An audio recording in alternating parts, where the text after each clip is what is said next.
Ты знаешь это ощущение? Телефон лежит экраном вниз, ты что-то делаешь, потом берешь его в руки, и там сообщение. Короткое, 2 слова. Как дела? И вроде бы ничего не произошло, никто тебя не обидел, никто не потребовал от тебя ничего сложного, просто человек написал. Возможно, близкий, возможно, тот, кого ты действительно любишь и кому ты действительно рад. Но ты смотришь на эти 2 слова, и внутри что-то замирает. Ты не отвечаешь сразу. Ты откладываешь телефон, идешь налить воды, возвращаешься, снова смотришь на экран. И все равно не знаешь, что написать. И это не про то, что ты плохой друг, и не про то, что тебе лень, и не про то, что ты игнорируешь человека, и точно не про то, что с тобой что-то не так. Здесь работает очень простая, но глубокая вещь. Вопрос «как дела?» — это не просто вопрос, это зеркало. Когда тебе его задают, ты на долю секунды задаешь его себе сам. И именно в этой доле секунды происходит все. Потому что если внутри у тебя сейчас все ровно, ты отвечаешь на автомате. Нормально, все хорошо, и идешь дальше. Но если внутри у тебя сейчас не очень, если ты стараешься, если ты тянешь, если ты давно уже идешь к какому-то результату, и результат не приходит так быстро, как тебе хочется, тогда этот вопрос ударяет в самое уязвимое место. Не потому, что ты слабый, а потому что честный ответ, который ты даешь себе внутри, звучит совсем не так, как тот, который ты готов отправить в мессенджер. Внутри ты можешь ответить себе честно. Дела хреново. Я стараюсь, но не получается. Я делаю, но как будто в пустоту. Я хочу быстрее, а быстрее не выходит. И этот внутренний ответ, он и так тебя немного придавливает. Ты с ним живешь, ты к нему привык, ты его носишь как фон. И вот в этот фон прилетает чужой вопрос, и тебе нужно как-то на него отреагировать. А реагировать нечем. Потому что правда слишком тяжелая, а ложь слишком мелкая. И ты зависаешь. Здесь важно не спутать это с закрытостью. Ты не закрытый человек. Ты не боишься людей. Ты не боишься близости. Ты просто чувствуешь вот что. Если ты сейчас скажешь вслух, даже человеку, которому ты доверяешь, что у тебя все не так, как хотелось бы, ты это услышишь. Ты это услышишь своими ушами, в своей интонации, и оно станет реальнее, чем было до этого. Пока ты молчишь, ты еще держишь. Пока ты молчишь, ты еще можешь собраться и идти дальше. А если ты произнесешь, часть силы уйдет в слова. И ты останешься с меньшим ресурсом, чем был минуту назад.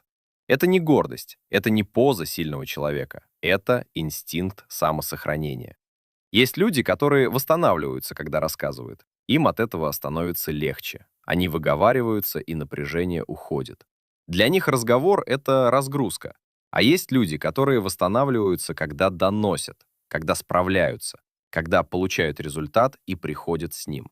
Для них разговор про незавершенное — это не облегчение, а утечка. Потому что энергия, которую они собирают внутри, работает только пока она собрана. Если ее раздать по кусочкам в сочувствующих разговорах, ее не хватит на то, ради чего она копится.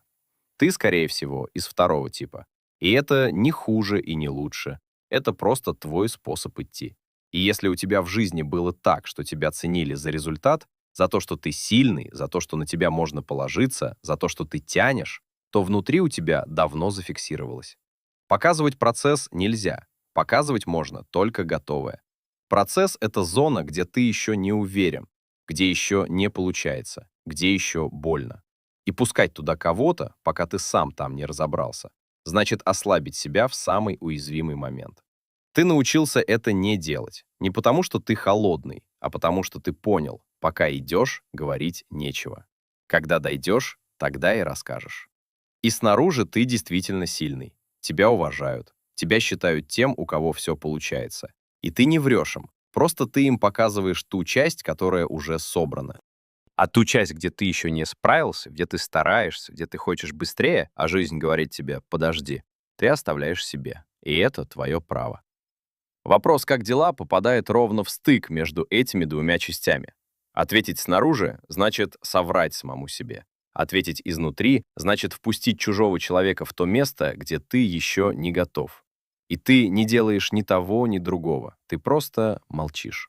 Или отвечаешь «нормально», «все хорошо» и закрываешь чат. И потом чувствуешь легкую вину, что как-то сухо. А сухо, потому что по-другому сейчас не получается. Потому что у тебя нет сил ни на правду, ни на качественную неправду. И вот что важно здесь услышать. Это не делает тебя плохим другом. Это не делает тебя закрытым человеком. Это не делает тебя тем, кто не умеет в близость. Это делает тебя человеком, который сейчас в процессе. Человеком, который бережет свой ресурс, пока идет к тому, что для него важно. Человеком, у которого внутри есть место, куда он пока никого не пускает. И не потому, что там плохо, а потому, что там еще не готово. И у тебя есть право оставить это место себе, до тех пор, пока ты сам не захочешь его показать. Взрослая позиция — это не «у меня все всегда хорошо» и не «я всем все всегда рассказываю». Это когда ты знаешь, что тебе сейчас непросто, и выбираешь, кому, когда и в какой форме об этом говорить. И молчание здесь — это не стена, это просто то, что тебе сейчас по силам. И теперь честно, когда тебе приходит это «как дела», ты молчишь потому, что тебе правда нечего сказать. Или потому, что правду ты пока не готов отдать даже тем, кому доверяешь. Потому что боишься, что, сказав, потеряешь последнее, на чем держишься.